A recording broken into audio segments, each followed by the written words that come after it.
CAA সবার জন্য নয়, কাদের করতে হবে এবং কাদের করতে হবে না এখনও অনেক মানুষ কিন্তু ক্লিয়ার না। কারণ এই যে সিএএ পোর্টাল রয়েছে ওখানে একটা হেল্পলাইন নাম্বারও কিন্তু দেওয়া হয়েছে। ওই হেল্পলাইন নাম্বারে আপনারা যখন ফোন করছেন এক একজন কিন্তু এক এক রকম উত্তর পাচ্ছেন। অর্থাৎ একবার আমি ফোন করেছি তো আমাদের বলা হচ্ছে 1971 থেকে 2014 সালের মধ্যে যারা এসেছে তাদেরই শুধুমাত্র আবেদন করতে হবে। আবার অন্য কেউ ফোন করেছে তো তখন আবার বলছে যে 2014 সালের আগে কোনো ইসে নেই, আগে যারা এসেছে তাদেরকে শুধু করতে হবে। অর্থাৎ 2014 সালের আগে যতজন ভারতবর্ষে এসেছে বাংলাদেশ, পাকিস্তান, আফগানিস্তান থেকে তাদের কিন্তু আবেদন করতে হবে। এক এক জায়গায় এক এক রকম কথা কিন্তু হচ্ছে। যারা হেল্পলাইনে ফোন করে ক্লিয়ার হতে চাচ্ছেন সেখান থেকেও কিন্তু ক্লিয়ার হচ্ছেন না, যার জন্য আজকের এই ভিডিও 1947 থেকে 1950, 1950 থেকে 1987 আর 1987 থেকে 2004 এবং 2004 থেকে 2014 এবং 2014 থেকে 2024।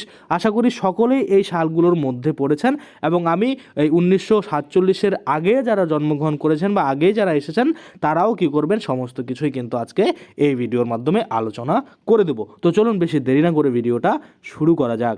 ভিডিওটা শুরু করার প্রথমেই আপনাদের যে কাজটা করতে হবে, এই যে দেখুন এখানে একটা লাইক বাটন রয়েছে, এখানে ক্লিক করে ভিডিওটাকে লাইক করতে হবে। আর সাথে দেখুন এখানে সাবস্ক্রাইব বাটন রয়েছে, এখানে ক্লিক করার পরে নোটিফিকেশন বেল আইকনটা আসবে, এখানে ক্লিক করে আপনারা অল নোটিফিকেশন বেল আইকন যেটা রয়েছে সেটাকে অন করে দেবেন। তাতে করে কি হবে, যখনই আমি কোনো নতুন ভিডিও আপলোড করবো সেটা নোটিফিকেশন আপনার কাছে পৌঁছে যাবে। আর যারা আগে থেকে সাবস্ক্রাইব করে রেখেছেন তাদেরকে অসংখ্য ধন্যবাদ। এখন আপনাদের যত কোশ্চেন রয়েছে সেগুলোর সম্পূর্ণ উত্তর দেখতে আপনাদের এই ভিডিওটা সম্পূর্ণ কিন্তু দেখতে হবে।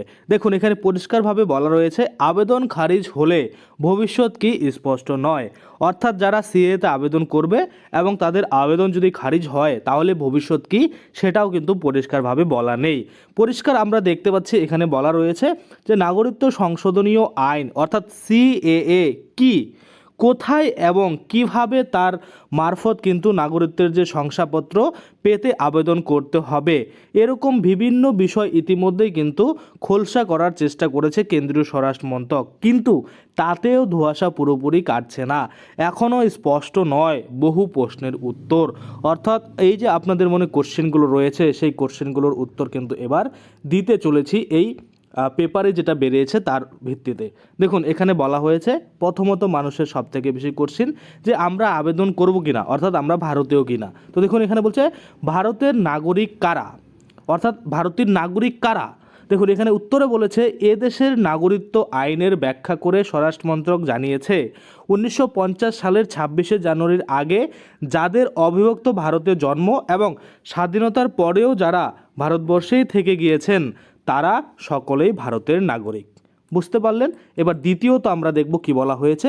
এখানে দেখুন দ্বিতীয়ত বলা হয়েছে যে 1950 সালের 26 জানুয়ারির আগে যাদের অবিভক্ত ভারতে জন্ম এবং ওই সময়ের মধ্যে যারা পাকাপাকিভাবে থাকার জন্য এদেশে চলে এসেছেন তারাও কিন্তু ভারতের নাগরিক। অর্থাৎ 1950 সালের 26শে জানুয়ারির আগে অবধি অবিভক্ত ভারতে যাদের কিন্তু জন্ম হয়েছে এবং ওই সময়ের মধ্যে যারা পাকাপাকিভাবে একদম ভারতে থাকার মনস্থ করে নিয়েছেন তারা কিন্তু ভারতীয় নাগরিক এখানে তাই বলা হয়েছে। এবার আমরা যদি 3 নম্বরে দেখি, 3 নম্বরে বলা হয়েছে যে 1950 সালের 26শে জানুয়ারির থেকে 1987 সালের 1 জুলাইয়ের আগে যারা ভারতে জন্মেছেন তারা সকলেই ভারতের নাগরিক। অর্থাৎ 1950 সাল থেকে 1987 সাল অবধি যারা জন্মগ্রহণ করেছেন তারা কিন্তু সকলেই ভারতীয় নাগরিক, এখানে কিন্তু পরিষ্কার তাই বলা হয়েছে। এবার 4 নম্বরে যদি আমরা দেখি, 4 নম্বরে বলা হয়েছে যে 1987 সালের 1 জুলাই থেকে 2004 সালের ডিসেম্বরের 2 তারিখের মধ্যে এদেশে যাদের জন্ম তাদের বাবা মায়ের মধ্যে অন্তত একজন ভারতের নাগরিক হলেই তিনিও ভারতীয়। অর্থাৎ 1987 সালের 1 জুলাই থেকে 2004 সালের 2রা ডিসেম্বর অবধি এদেশে যাদের জন্ম হয়েছে তাদের বাবা মায়ের মধ্যে যদি একজন ভারতীয় হয় তাহলে কিন্তু সেই বাচ্চাও বা তারাও কিন্তু ভারতীয়। এবার 5 নম্বরে কি বলা হয়েছে, 2004 সালের ডিসেম্বরের 3 তারিখ কিংবা তারপরে যাদের এদেশে জন্ম তাদের বাবা মার দুজনেই কিন্তু ভারতীয় হলে তিনি এদেশের নাগরিক, কিন্তু বাবা মায়ের মধ্যে অন্তত একজন ভারতীয় নাগরিক না হলেই সন্তানের নাগরিকত্ব নিয়ে কিন্তু প্রশ্ন উঠবে। অর্থাৎ 2004 সালে যাদের জন্মগ্রহণ করেছেন তাদের বাবা মাকে অবশ্যই ভারতীয় হতে হবে। অর্থাৎ একজন ভারতীয় একজন বাংলাদেশি তাহলে কিন্তু হবে না, দুজনকেই ভারতীয় হতে হবে, তাহলেই কিন্তু তাকে নাগরিক বলে গণ্য করা হবে, নতুবা কিন্তু তার নাগরিকের জন্য আবার নাগরিকত্ব পাওয়ার জন্য আবেদন কিন্তু করতে হবে। এবার কথা হচ্ছে দ্বিতীয় প্রশ্ন, সিএএতে কাদের আবেদন করার প্রয়োজন নেই, অর্থাৎ কারা আবেদন করবেন না। উত্তরে বলেছে নাগরিকত্ব আইনের ব্যাখ্যায় যারা 1 থেকে 4-এর মধ্যে তাদের আবেদন করার প্রয়োজন নেই। অর্থাৎ এই যে প্রথম 4টে পয়েন্ট আমি আপনাদের বললাম, সেই 4টে পয়েন্টের মধ্যে যারা পড়েছেন তাদের আবেদন করার প্রয়োজন নেই। আশা করি এবার আপনারা ক্লিয়ার হয়েছেন কাদের আবেদন করতে হবে এবং কাদের আবেদন করতে হবে না। এবার আমরা পরবর্তী প্রশ্ন দেখে নেব। পরবর্তী প্রশ্নতে বলা হয়েছে যে সংশোধিত নাগরিকত্ব আইনে কাদের আবেদন করার কথা ভাবতে হচ্ছে, অর্থাৎ কারা আবেদন করবে। আমরা এর আগে দেখে নিলাম যে 1 থেকে 4-এর মধ্যে যারা পড়েছে তাদের আবেদন করার প্রয়োজন নেই। এবার আমরা দেখছি কাদের আবেদন করতে হবে। দেখুন পরিষ্কারভাবে উত্তরে বলেছে 2014 সালের 31শে ডিসেম্বরের মধ্যে বাংলাদেশ, পাকিস্তান, আফগানিস্তানের মতো দেশ থেকে যে সমস্ত অমুসলিমরা হিন্দু, শিখ, খ্রিস্টান, বৌদ্ধ, জৈন, পার্সি ধর্মীয় অত্যাচারের কারণে এদেশে এসে আশ্রয় নিয়েছেন এবং অন্তত কমপক্ষে কিন্তু 5 বছর ধরে বসবাস করছেন, এই দেখুন কমপক্ষে 5 বছর ধরে ভারতে কাটিয়েছেন, তারা নাগরিকত্বের শংসাপত্র পেতে সিএএতে আবেদন জানাতে পারেন বলে ইতিমধ্যে জানিয়েছে কেন্দ্র।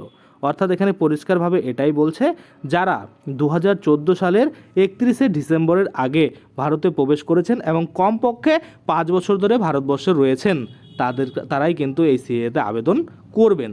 এবং দেখুন এখানে বলেছে নাগরিকত্ব আইনের ব্যাখ্যায় যারা 5 নম্বরের অন্তর্ভুক্ত তাদেরও আবেদন করার কথা ভাবতে হতে পারে। অর্থাৎ আমরা প্রথম 4টে পয়েন্ট দেখেছিলাম, সেখানে আবেদন যারা পড়েছেন তাদের আবেদন করতে হচ্ছে না, এবং 5 নম্বর পয়েন্ট যারা রয়েছে তাদেরও কিন্তু আবেদনের কথা ভাবতে হচ্ছে, এবং যারা 2014 সালের 31শে ডিসেম্বরের আগে ভারতে এসেছেন এবং কমপক্ষে 5 বছর ধরে ভারতে রয়েছেন তারাও কিন্তু এই সিএতে আবেদন করতে পারবেন। এবার তারপরের কোশ্চেন যদি আমরা চলে যাই, সেটা হচ্ছে যে সমস্ত নথি চাওয়া হয়েছে তার তালিকা তো দীর্ঘ, কারোর কাছে নথি না থাকলে কি করতে হবে।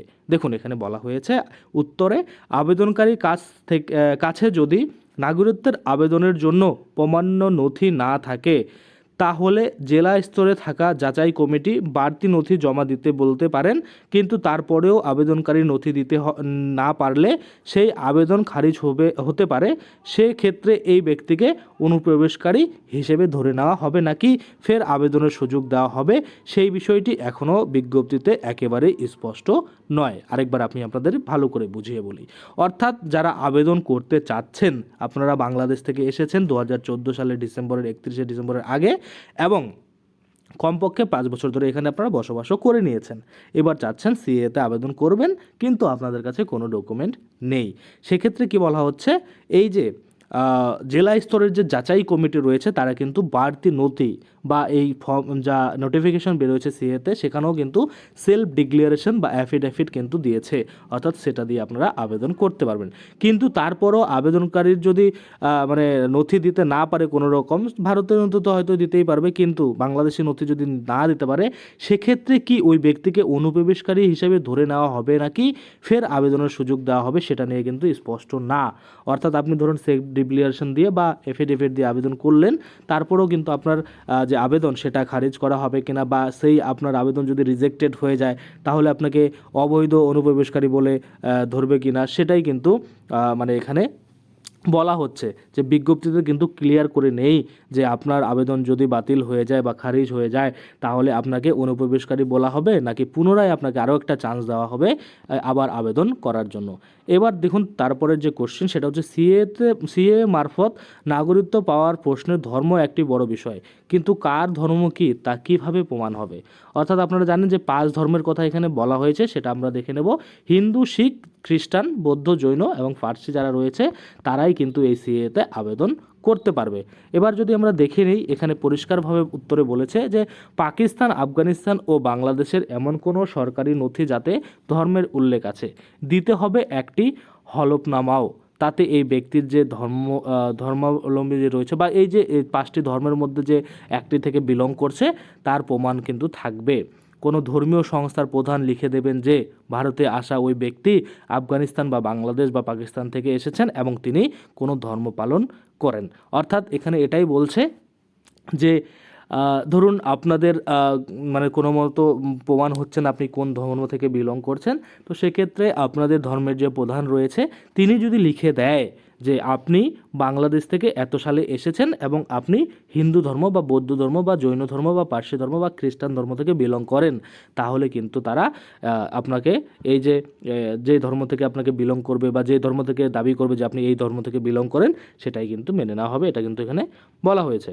এবং তারপরে যে কোশ্চিন রয়েছে কোনো হেল্পলাইন নম্বর রয়েছে কিনা, হ্যাঁ, তো এটা নিয়ে আমি অলরেডি ভিডিও বানিয়েছি যে হেল্পলাইন নাম্বার কিন্তু ইতিমধ্যেই চালু করেছে এবং সেই হেল্পলাইনে আপনারা ফোন করে আপনাদের যে যাবতীয় কোশ্চিন রয়েছে যে কিভাবে কি করতে হবে বা আবেদন কাদের করতে হবে এগুলো আপনারা নিজেরাই কিন্তু কোশ্চিন করে জানতে পারেন। এবং প্রশ্ন শেষ যেটা রয়েছে সেটা হচ্ছে খটকা কোথায়, অর্থাৎ এই যে সিএতে আবেদন করতে বলা হচ্ছে তো খটকা কোথায়, কেন আমরা আবেদন করব না বা কেনই কিন্তু আবেদন করব।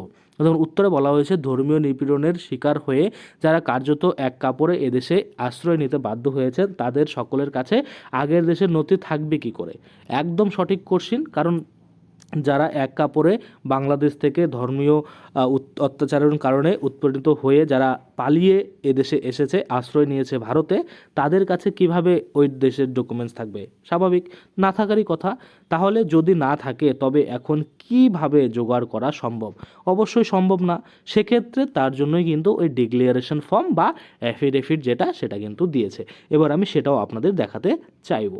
এই যে আপনারা দেখতে পাচ্ছেন অ্যানেক্সার 3 শিডিউল 1C, এখানে পরিষ্কারভাবে বলা রয়েছে যে সিটিজেনশিপ রুল 2009-এর এখানে আপনারা অ্যাফিডেভিট যেটা দেখতে পাচ্ছেন এখানে দেখুন এভাবে ফিল আপ করতে হবে। এর আগের ভিডিওতে আমি আপনাদের দেখিয়েছিলাম যে আর কি আবেদনটা করছে তার নাম, তার বাবার নাম, কোথা থেকে বিলং করছে সেই যে অ্যাড্রেস সেটা, এবং এখানে পরিষ্কারভাবে বলছে যে তিনি কোথা থেকে এসেছেন এবং কোন ধর্ম থেকে বিলং করছেন এবং তার যে ফুল অ্যাড্রেস রয়েছে সেটা দেখুন, right full address in that country.